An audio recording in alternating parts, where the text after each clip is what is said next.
Details emerging about an active shooter incident prompting a shelter-in-place warning in Rosedale. All pedestrians, cars, everything, it's a complete shutdown. Police confirm shots fired, a suspect surrenders, and another deceased. Heroic efforts by bystanders after a tragedy on Mahogany Lake. We dove quite a few times around the area and tried to find something. Rescuers thought they were searching for one young man, only to pull two from the water. And honky tonk on wheels. With Post Malone's seal of approval, we'll take you inside this Calgary horse trailer. CTV Calgary, local breaking news with Camilla DiGiuseppe. Good evening. Breaking news from Calgary Police tonight. An active shooter investigation in the northwest community of Rosedale has been resolved, and the shelter in place for residents in that area has now been lifted. Police confirming one person is dead, a second person is in custody, and Alberta's police watchdog has now been called in. Just before 4 p.m. today, police and the SWAT team descended on the Crescent Heights and Rosedale areas, trying to arrest a suspect wanted on a Canada-wide warrant. The suspect jumped out of a vehicle and began shooting at one home on Crescent Road, then shot police from a second home he and a woman ran into along that road. Police blocked off many streets in the area and alerted residents to shelter in place. The woman eventually surrendered to police at about 5 p.m. Then 2 hours later, police say the male suspect was found dead inside the home. We were very, very lucky because we know that the house that this individual was shooting at did have people inside that residence. They ultimately were able to shelter in place and ultimately were rescued. Now, several hours later, that shelter-in-place warning, as police had mentioned earlier, has been lifted. But there is still an active scene where the deceased suspect was found. No one was hurt, and ACERT, again, is investigating. Mahogany Lake in the southeast reopened this afternoon after two 20-year-old men drowned yesterday, and their bodies were recovered. Police and Calgary Fire were back on scene this morning. Area residents came out to pay their respects to the young victims while trying to make sense of the tragedy. Here's Jordan Canigan. A pair of bouquets near the Mahogany Beach Club for two young lives lost in a tragic drowning. It's sad for anybody, you know, it's sad for anyone, but they're just, well, yeah, I guess I'd, probably tear up at anybody. They had their whole lives. Around 5 p.m. Wednesday, witnesses saw someone go under the water near the dock and fail to resurface. There was a couple of us, we asked them where the fellow went down, and they pointed to where they went down. So there was me and 2 or 3 other people. We dove in, and we dove quite a few times around the area and tried to find something, and we couldn't find anything. All 3 of the Calgary Fire Department's aquatic rescue teams responded, along with volunteer divers, police, and paramedics. They eventually did use other devices as well, including sonar and cameras, underwater cameras. They also used surveillance cameras from the Mahogany area to determine that there was indeed somebody that had gone missing in that area. Search crews initially thought just one person had gone under. Then police discovered a second man was also missing. The bodies of 2 20-year-old men were located and retrieved late Wednesday. These are people's children, and I have children that play at this lake a lot, and all I'm trying to do is find them and just hopefully I'm in time. The area of the lake where they were discovered is between 3 and 4 meters deep. Police say there's nothing suspicious about the situation, calling it a tragic incident. It's always so devastating to hear about any of these incidents. I think emotionally for a lot of people, it's even harder when it isn't a circumstance like this, when there are people around. I think the main message that I get from an instance like this is that it really can happen to anyone. Really devastated for the community, for the families, and you know, hope that everybody reaches out and can help them in this time. Jordan Canigan, CTV News, Calgary. Sadly, this is not the first time. There have been other drownings at Mahogany Lake back in 2013 and 2021. A statement from the Mahogany Homeowners Association says it holds family and friends of the victims in their hearts at this time. Well, the search continues in the mountains southwest of Calgary after 4 people capsized in a canoe. It happened on Upper Kananaskis Lake Tuesday afternoon, and while 2 people were rescued, another 2 have not been seen since. Terry Fikowski has more on what is now a recovery mission. Emergency crews had to call off their efforts yesterday due to high winds out on the water, but returned early this morning. A sobering scene as a dive team and boats spent much of the day just scouring the water and shorelines, searching for a man and woman who didn't resurface after the canoe they were in capsized on Tuesday into the frigid water. The stunning scenery and peaceful water overshadowed by a somber scene. Paddleboarders and other visitors to Upper Kananaskis Lake were asked to head to shore as an RCMP dive team scoured the water for a missing man and woman. Going across and then just start a hike, but we ended up being pulled around by the authorities and the conservative officers just for safety reasons because they were going to do a search. RCMP and Kananaskis emergency crews were called around 4 o'clock Tuesday afternoon after a canoe capsized with 4 people inside. Bystanders jumped in to help and were able to pull a 30-year-old man and 34-year-old woman from the frigid water, but couldn't save a 34-year-old man and a 33-year-old woman.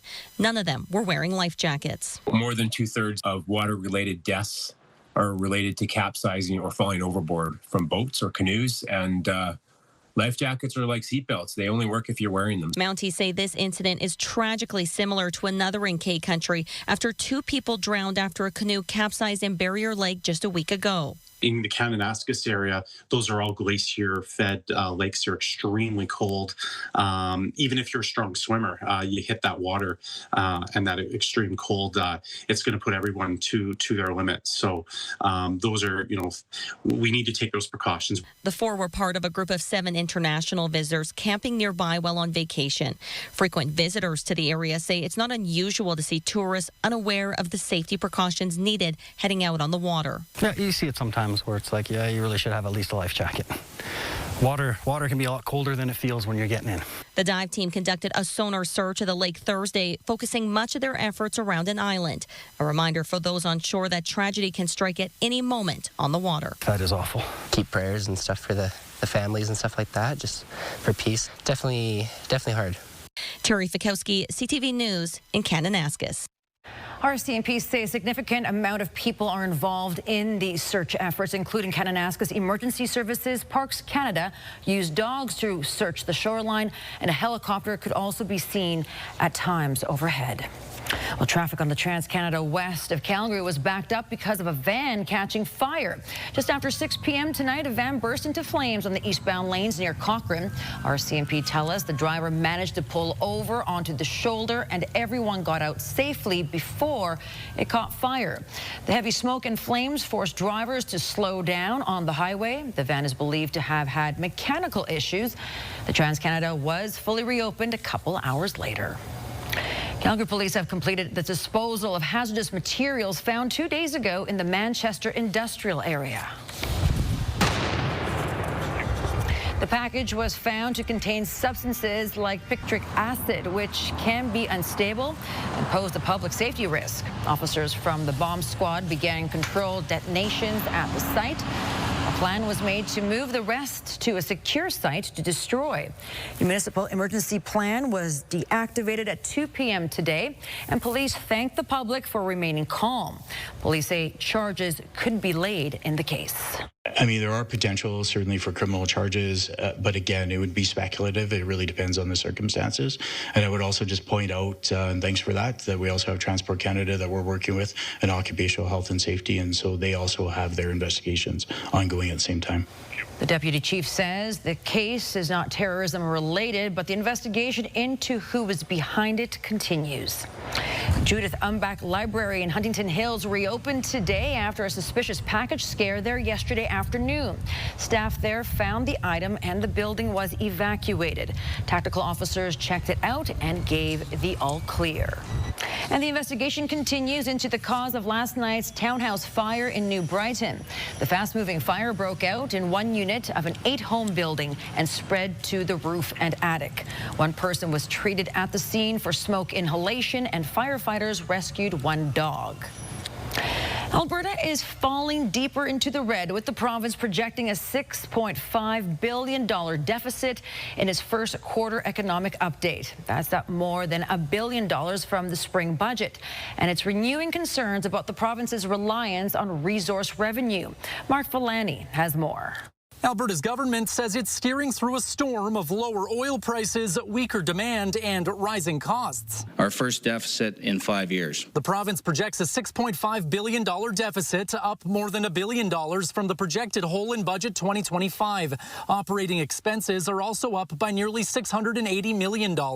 Much of that stems from declining resource revenue, now at $15.7 billion, down 38% from recent highs. Our government has taken a very measured approach to dealing with the highs and lows to protect Albertans and our province from those unpredictable swings. That's prompted Alberta to lower its oil price forecast to $63 U.S., a $26 decline since 2022. U.S. trade policies are adding to the uncertainty. Things are just moving slower and more tentatively than they would otherwise. And that's going to, all else equal, reduce economic growth. But at the same time, oil production continues to rise, and the Trans Mountain expansion has helped with that, and that's keeping growth higher in Alberta. To cope, the province is dipping into its contingency fund, $700 million for wildfires and another $750 million to cover cost pressures not offset by revenue. Population growth of 2.4% is adding pressure on health, education, and core services. Taxpayer-supported debt is forecast at $84 billion, with $3 billion in interest, enough to build 3 new hospitals. They got to figure out a way of managing healthcare without it breaking the bank. Small business advocates also worry about tax hikes, urging the province to provide relief. Reducing the small business tax rate to 0%. This would only account for roughly 0.5% of Alberta government revenues. On the plus side, stronger consumer spending and a housing boom are creating jobs. Our employment numbers look pretty good. So, we haven't seen the same pullback as some markets have had. This government wants to make sure we have spending in a place we're comfortable. Mark Villani, CTV News, Calgary. Despite this deficit, the province says it remains optimistic, given that nearly 90% of its energy exports are protected against tariffs under the Canada-U.S.-Mexico agreement.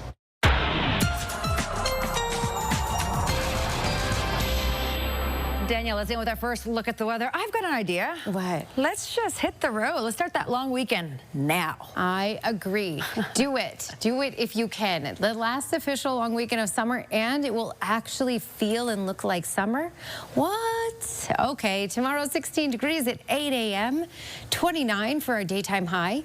It won't be quite as stable over these next couple of days. So we do have a small risk of a thunderstorm, especially closer to those supper hours tomorrow. And even as early as 1 in the afternoon, there is the chance of a little sprinkle. It will be isolated if we get it. It will be brief if we get it.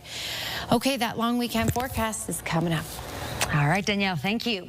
The Big Top is back at Stampede Park. Cirque du Soleil's latest show returns to Calgary with dozens of trucks and support staff in tow.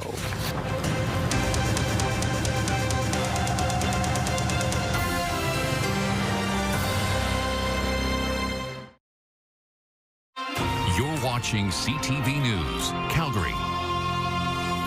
The Canadian Severe Storms Laboratory says wind-driven hail damage in the Brooks area last week was among the worst their teams have ever documented.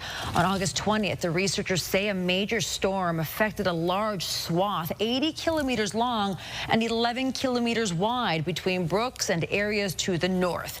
The group sent teams to document the damage. They say hailstones were up to 70 millimeters in diameter and winds between 120 and 165 kilometers an hour lasted 20 minutes or more. All buildings with west-facing plastic siding suffered 50 to 100% damage. Even vapor barriers were destroyed. There was heavy damage to asphalt shingles, metal roofs, and trees, and crops were totally wiped out. The Alberta Party is one step closer to officially changing its name. The Alberta Party says its membership voted overwhelmingly to change its name to Alberta Progressive Conservative Party. The vote happened last night during a special general meeting.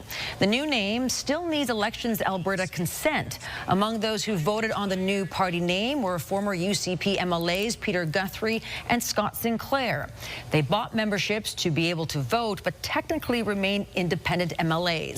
The party's interim leader believes the rebranding and party's new direction will attract supporters. The goal, of course, is to have the name solidified, start building a war chest towards the next election, and we will be having a policy convention probably in the late fall. Amantea says her party would welcome MLAs Peter Guthrie and Scott Sinclair to officially join the party, which currently has no representation in the legislature. Cirque du Soleil's newest show has taken over Stampede Park. The big top is up and rehearsals are underway for Echo. 2,600 attendees will pack the tent every night for the show's run.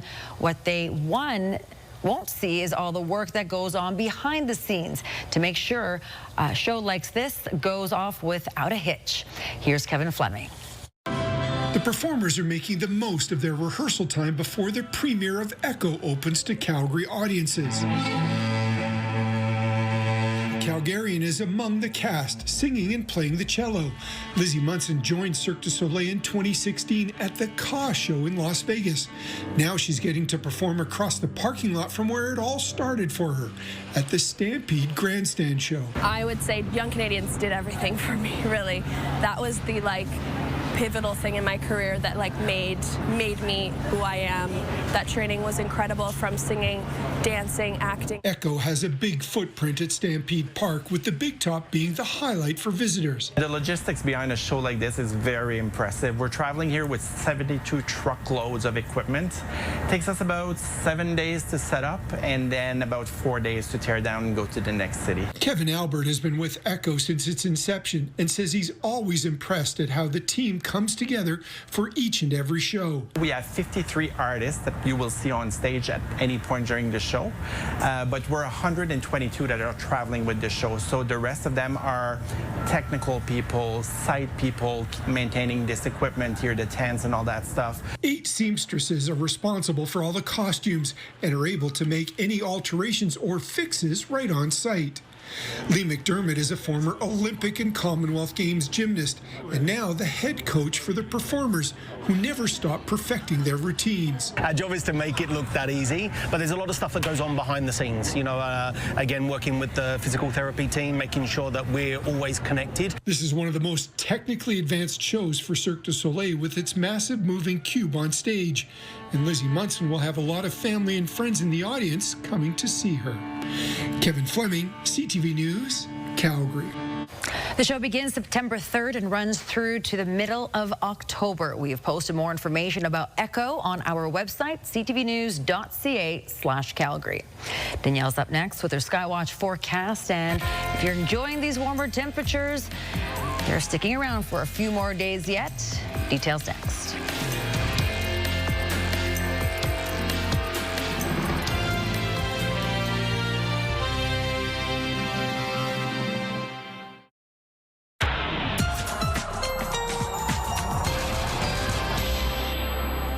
All right, it was another hot one in Calgary with a high of 27 for today. Lethbridge, Milk River, Medicine Hat, though, were in the 30s yesterday, and today got to those mid to low 20s. So a bit of a break there, but that's because of a system that's been tracking in stateside, as you can see right here, and that's been pushing some rainfall into the southeast corner. Lethbridge saw a little bit of that today, and to the east, certainly more of that, and it was heavier, and will continue to be the story right through tomorrow morning.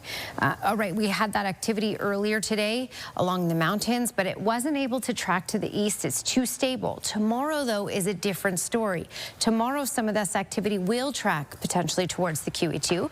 Calgary may see some of that activity as well. Let me play through the futurecast so you can see what I mean, and you can see that rainfall staying in the southeast corner. You can also see by about 2 in the afternoon tomorrow the potential for some of these little pockets to move towards the city of Calgary along Highway 2, QE2. We may see some of that as well. So that's what we could see. If we get any thunderstorm activity, it will be weak and short-lived thunderstorm activity. But by the time we get into later on Saturday, well, Saturday may be a little more intense. I'll show you this. Saturday sunshine, we'll have a hot day, and then there will be that development once again in the mountains, and that will track off to the east. So thunderstorm activity possible all along the QE2 down to Calgary. Okotoks could see that as well. All right, looking at that longer range forecast, 29 degrees for our high in the city tomorrow. Again, sunshine throughout most of the day. And then by 1 in the afternoon, maybe a stray shower. And then closer to the supper hours, the risk of a thunderstorm. 28 degrees for Saturday and an even greater risk of thunderstorm activity in the city. But then 28 and stable on Sunday. Still those high 20s for Labor Day Monday. So we have a hot and mainly sunny Labor Day long weekend ahead of us. Next week will be slightly on the cooler side. We'll still have some days in those high 20s, for example, as you can see here, like Wednesday of next week, Friday and Saturday.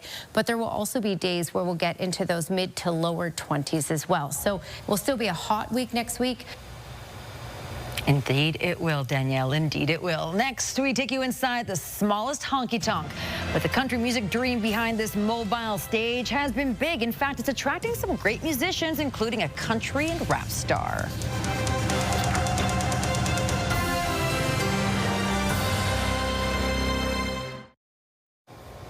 A Calgary couple's country music dreams are big, even if the stage is small. They've created the littlest honky tonk, a converted horse trailer that now serves as a mobile music venue. A dozen country music artists have already performed on the stage, and now country and rap superstar Post Malone has climbed inside too. Here's Stephanie Thomas.